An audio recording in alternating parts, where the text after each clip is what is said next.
Solar. The preamble to the Constitution of India is a part of the Constitution but has no legal effect, b not a part of the Constitution and has no legal effect either.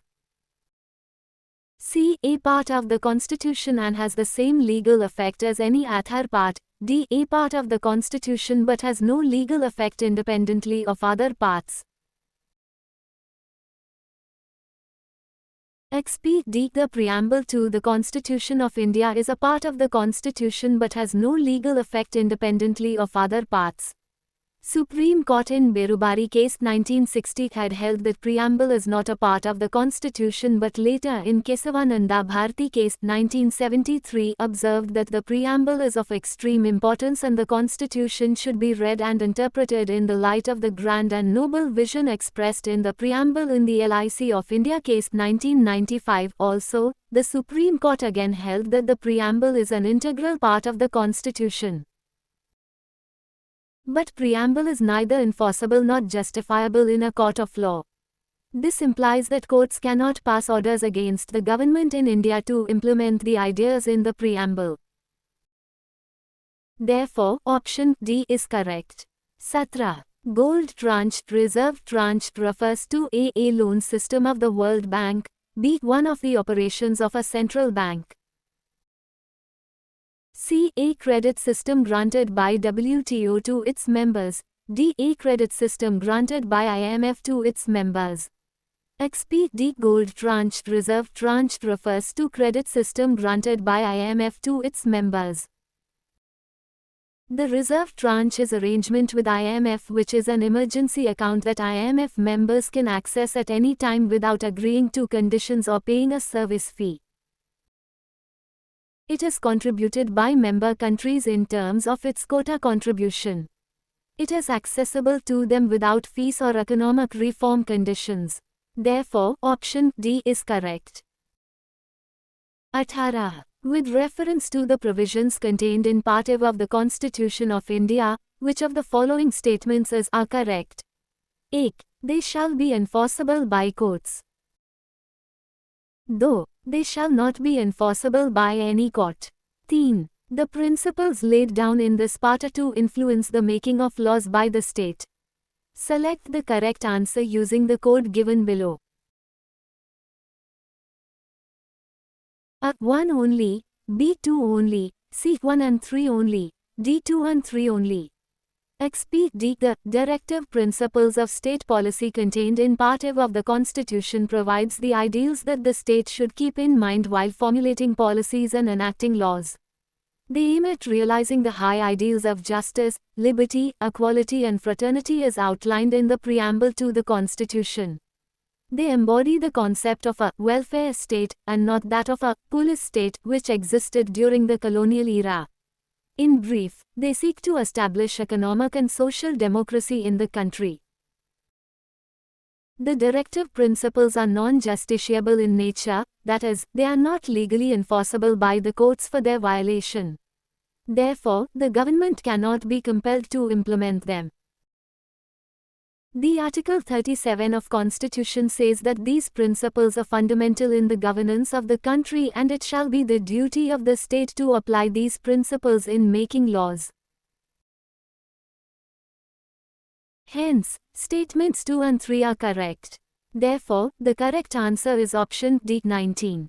Consider the following statements. 1. According to the Constitution of India, a person who is eligible to vote can be made a minister in a state for 6 months even if he or she is not a member of the legislature of that state.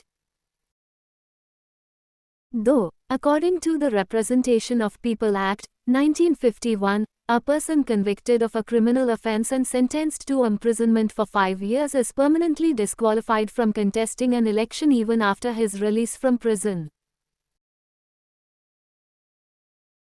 Which of the statements given above are correct? A. 1 only, C. Both 1 and 2, B. 2 only, D. Neither 1 nor 2.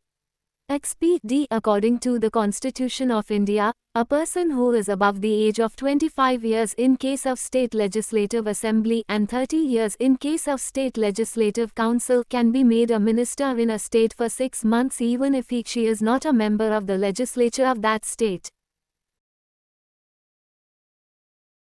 While the eligibility to vote under Article 326 is provided to any Indian citizen who is above 18 years of age. Hence, Statement 1 is not correct according to the Representation of People Act, 1951. A person convicted of any offence and sentenced to imprisonment for not less than 2 years shall be disqualified from the date of such conviction and shall continue to be disqualified for a further period of 6 years since his release. Hence, Statement 2 is not correct. Therefore, option D is correct. B's. Consider the following statements. A.